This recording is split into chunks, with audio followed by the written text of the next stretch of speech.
जैसे इनने बोला था 15 लाख देंगे, कहाँ है वो 15 लाख? इनने बोला था 50,000 नौकरियां दी, कहाँ है वो 50,000 नौकरियां? अल्ताफ ठाकुर से मैं सवाल करता हूँ, जो इनके स्पोक्स पर्सन है, उनसे मैं सवाल करता हूँ, क्या आप यहाँ पे ये गुंडागर्दी चलाने आए हो? ये गुंडागर्दी आप टनल के उस पार चलाओ। शहरी खास का नौजवान आपसे डरता नहीं है। इससे ज़्यादा क्या करेंगे? ये PSA ही लगा सकते हैं ना, और कुछ नहीं। हमने इतने कब्रिस्तान आबाद, इंशाल्लाह अल्लाह ताला हमारे साथ है। यहाँ के लोग आपको जल्दी जवाब देंगे। और इस पे मेरी एक ही प्रतिक्रिया होगी, जो SMC का लैंड है, this land belongs to SMC। और जिनने उस टाइम बेचारों ने पैसे दिए SMC को, जैसे परसों एक कम्प्लेक्स सील भी हुआ SMC डिस्ट्रिक्ट एडमिनिस्ट्रेशन की तरफ से, या आफ्ताब मार्केट की बात मैं करूँ, वो SMC का लैंड है, उसमें उनका कोई रोल नहीं बनता है। अगर उन बेचारों ने उस टाइम अपने खून पसीने के पैसे दिए और लीज़ लिया है, अगर अभी उनका लीज़ वैलिड है, तो डिस्ट्रिक्ट एडमिनिस्ट्रेशन को 100 बार सोचना है, उस पर सोचने की ज़रूरत है। क्योंकि अगर आप किसी और डिपार्टमेंट में मुदाखलत कर रहे हो और लोगों का जो जायज़ है, अब इसमें एक चीज़ होगा, इसमें करप्शन होगी। करप्शन कैसे होगी? इसमें जो रेवेन्यू ऑफिशल्स है या कुछ और, मैं नाम नहीं लेना चाहता हूँ, जो कुछ और होंगे इसमें, वो इसमें करप्शन करना चाहेंगे। जैसे रोशनी एक्ट में हुआ, जिस पे आज सरकार ने ये ऑर्डर निकाला, जो उस टाइम के CM ने, आज़ाद साहब ने किया था, रोशनी एक्ट लाया था, वो गरीब लोग की बहबूदी के लिए था, जिनके पास वो, चाहे वो आबाई दह था या कोई और ज़मीन था, जिनके पास उसका कब्ज़ा था, उनको उनने गवर्नमेंट से मुआवजा दे के, वो पैसे दे के वो ज़मीन एक टाइप से ख़रीदा। आज गवर्नमेंट बोल रहा है वो लैंड वकेट करो। अब जो उसमें वो करप्ट लोग थे, करप्ट ब्यूरोक्रेट्स थे या पॉलिटिशियंस थे, जिसने अपने ओहदे का दुरुपयोग किया, अपने कुर्सी का गलत फ़ायदा उठाया, वो चीज़ें, उन चीज़ों से आज गरीब ही पिस रहा है। आपने देखा कल बेचारे वो 30 साल से वो कूड़ा करकट जमा कर रहे थे वो महजूर नगर में। चलो उस पर कम से कम कुछ नहीं तो 200 लोग बचते थे, 10 घर बचते थे। चलो अगर वो इलीगली थे, उनसे हम कुछ मुआवजा भी ले सकते थे, ताकि ज़मीन उनको नहीं देते, किराए लेते, उनसे किराए पे वो ज़मीन देते, कम से कम उनकी फैमिली मुतासिर नहीं होती। देखिए, मेरी बहन, मैं क्यों निकला था परसों शहरी खास में? मैं पहला पब्लिक रिप्रेजेंटेटिव हूँ जिसने शहरी खास में पहली बार वहाँ के लोगों के साथ एहतजाज किया। क्यों किया? मैं गरीब लोगों के लिए निकला था, न कि आसिफ बेग ने कुछ ज़मीन खाई थी तो वो अपने आप को डिफेंड कर रहा था। बाकी बात रही लीडरान की, जिन लीडरों ने यहाँ पे 17 साल से लूट की सूट की, उनको जवाब देना पड़ेगा। लोगों को भी पता है और एडमिनिस्ट्रेशन को भी पता है। यही वही एडमिनिस्ट्रेशन है जो उनके गीत उस टाइम गाते जब उनकी गवर्नमेंट थी। आज BJP की गवर्नमेंट है, ऑब्वियसली इनके गीत गाते भी है। और ज़्यादा ये कब से गीत गाने लगे? जब से यहाँ पे पॉपुलर गवर्नमेंट है नहीं। हम कब से सरकार से गुहार लगा के रखे? अगर ये चीज़ें करनी है, ये चीज़ें पता है किनको हक है करने का? यहाँ की कॉन्स्टिट्यूएंट असेंबली को, जो 9 साल से बंद पड़ी हुई है। यहाँ पे डायरेक्ट रूल अभी RS और BJP कर रहा है। जो फरमान अमित शाह साहब की तरफ से आता है, होम मिनिस्ट्री की तरफ से आता है, वो ऑन ग्राउंड आज की एडमिनिस्ट्रेशन इंप्लीमेंट करती है। बाकी गरीब लोग को ये बस ज़बानी जमा खर्च करते हैं। जैसे इनने बोला था 15 लाख देंगे, कहाँ है वो 15 लाख? इनने बोला था 50,000 नौकरियाँ दी, कहाँ है वो 50,000 नौकरियाँ? इनने बोला था 370 और 35A हटाने के, जो इन्हें अनकॉन्स्टिट्यूशनली हटाया था उस टाइम। यहाँ की ये क्यों चाहते आज यहाँ पे A team, B team, C team इनने जो खड़े किए? जब तक 370 वहाँ से पास होके नहीं जाएगा, प्रेसिडेंशियल ऑर्डर पे ये कलअदम करार नहीं दिया सकता है ये। क्योंकि उन्हें अभी जो सुप्रीम कोर्ट में वो केस हम लोगों ने दायर किया है, उसकी सुनवाई क्यों नहीं हो रही है? इसलिए नहीं हो रही है, इनको पता है सुप्रीम कोर्ट से हमको फटकार पड़ेंगे।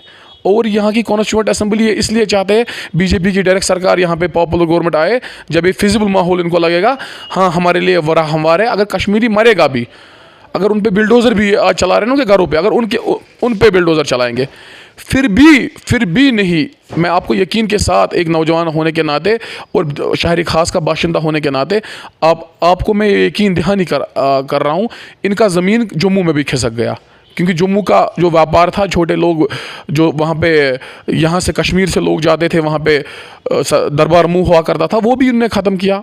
उन डोगरू से मैं आज अपील करता हूँ अपनी तरफ से, पब्लिक रिप्रेजेंटेटिव होने के नाते, ज़रा आपने उस टाइम सपोर्ट किया। आज लद्दाख के लोगों को भी मैं कहना चाहता हूँ अपनी तरफ से, आप लोगों ने भी उस टाइम सोच रहे थे हाँ सच में ये हमारे लिए कुछ करेंगे, लेकिन किया तो कुछ नहीं। बस रोकना चाहूंगी की बात जायज़ है, मैं आपकी बात से सहमत हूँ। हम वही डिमांड करते हैं एलजी एडमिनिस्ट्रेशन से। अगर बाज़ाब्ता आपने ऑर्डर एक इशू किया था, हम ये ज़मीन वापस लेंगे। जिनने गवर्नमेंट का ये आदाद शुमार है 3,79,000 कनाल कचराई लैंड है, और जो भी आबादी है या कुछ जो लोगों के पास या ब्यूरोक्रेट्स या पॉलिटिशियंस ने हड़प किया हुआ है। सच में जिसने हड़प किया है उनसे लीजिए, मगर जो बेचारे गरीब है उनको आपने आश्वासन दिया, आपके प्राइम मिनिस्टर ने, आपके होम मिनिस्टर ने यहाँ के गवर्नर ने आश्वासन दिया। इनके ही आज सुबह एक बीजेपी के लीडर आसिफ दे रहे थे, मसूदी साहब, वो इंटरव्यू दे रहे थे, बोल रहे थे यहाँ के जो बड़े क्या इसको बोलते हैं स्कूल्स जो है जिसमें ब्यूरोक्रेट्स के बच्चे पढ़ते हैं, चाहे वो बर्नहॉल की बात मैं करूँ, चाहे मेलनसन की बात करूँ, चाहे डीपीएस की बात करूँ, वहाँ पे इनके ही बच्चे पढ़ते हैं। उस पर क्यों नहीं हाथ डालते हैं? क्या खाली मेरे डाउन टाउन का और मेरे शहरी खास का गरीबी इनको नज़र आता है? कब निकलेगा वो ऑर्डर? तब निकालोगे ऑर्डर जब यहाँ के लोग यहाँ पे सड़कों पे आपके खिलाफ एहतजाज करेंगे। हमने पहले ही 1.5 लाख जानों का नजराना दिया। शहरी खास के लोगों ने 50-60 हज़ार लोगों ने अपने जाने दी है। पहले आप उनको टैग करते थे ये पाकिस्तानी है, ये एंटी नेशनल है। अब कौन पथराव करता है? आप बोलते हो हमारी बड़ी अचीवमेंट है ये, हमने यहाँ पे पथराव 370 के बाद बंद किया। जोर ज़बरदस्ती से यार कुछ नहीं चलेगा। आप जितना भी प्यार मोहब्बत से कश्मीर के नौजवानों को या किसी कश्मीर के जवान को उकसाओगे नहीं, कश्मीर के जवान को जितना आप उकसाओगे उतना वो गम और गुस्से का शिकार गलत रास्ते पे, गलत ट्रैक पे फिर से जाएगा। इतनी गुजारिश है, जो आपने बोला था फॉर्मल ऑर्डर हम निकालेंगे। आज जिनकी सरकार है वो अपनी ही सरकार को कोस रहे हैं। आसिफ मसूदी साहब बीजेपी के ही है। मैं उनको बताना चाहता हूँ, आप क्या अपना फेस वैल्यू बचाने के लिए ये सब कर रहे हो? अल्ताफ़ ठाकुर से मैं सवाल करता हूँ, जो इनके स्पोक्स पर्सन है, उनसे मैं सवाल करता हूँ, क्या आप यहाँ पे ये गुंडागर्दी चलाने आए हो? ये गुंडागर्दी आप टनल के उस पार चलाओ। शहरी खास का नौजवान आपसे डरता नहीं है, डाउन टाउन का नौजवान आपसे डरता नहीं है। आपने तिहाड़ में यहाँ के जर्नलिस्ट को भरा है, आपने यहाँ के लोगों को तिहाड़ जेल भेजा, फिर भी उन्होंने अपने मौक़िफ़ से पीछे नहीं हटे। मसले कश्मीर जो है वो यहाँ के लोगों के उमंगों पे जब तक खड़ा नहीं उतरेंगे, जो वादा किया भारत के प्राइम मिनिस्टर ने हमसे, हम राइट टू सेल्फ डिटर्मिनेशन, आपको एक बार मौका, अपनी राय इजहार करने का मौका देंगे। मैं अपनी तरफ से अल्ताफ़ ठाकुर को ये चेतावनी देना चाहता हूँ, अपनी पार्टी की तरफ से और ख़ुद की तरफ से, एक नौजवान होने की हैसियत से उनको बोलना चाहता हूँ, यहाँ का नौजवान आपसे डरता नहीं है, शहरी खास का यूथ आपसे डरता नहीं है। आप जितना जुल्म और ज़्यादती बिल्डोज़र क्या आप टेंके लाओ, फिर भी हम नहीं डरेंगे। हमने ये मारदाड़, हमने 50-50 लाशें खुद अपने इन हाथों से उठाए, डाउन टाउन के लोगों ने खुद उठाए इन्हीं हाथों से। आप क्या डराओगे? आप क्या धमकाओगे? ये यूपी नहीं है, ये कश्मीर है मेरे भाई, ये कश्मीर है, ये शहरी खास है। जितना भी आप यहाँ के लोगों को दबाने की कोशिश करोगे, उतना यहाँ का नौजवान आपको इस गम और गुस्से का इजहार आने वाले इलेक्शन में उसका जवाब कश्मीर के लोग भी देंगे और जम्मू के लोग भी देंगे और लद्दाख के लोग भी देंगे। आप आने वाले दिनों में इस एहतजाज में सूरत देखोगे। कल तक एक आसिफ बेग निकल रहा था डाउन टाउन की सड़कों पे। अब इंशाल्लाह मैं अपने नौजवानों से अपील करता हूँ, डरने की आपको ज़रूरत नहीं है। ज़्यादा से ज़्यादा क्या करेंगे? ये PSA ही लगा सकते हैं ना, और कुछ नहीं। हमने इतने कब्रिस्तान आबाद किए, हम उनसे तब नहीं डरे तो आज क्यों डरेंगे?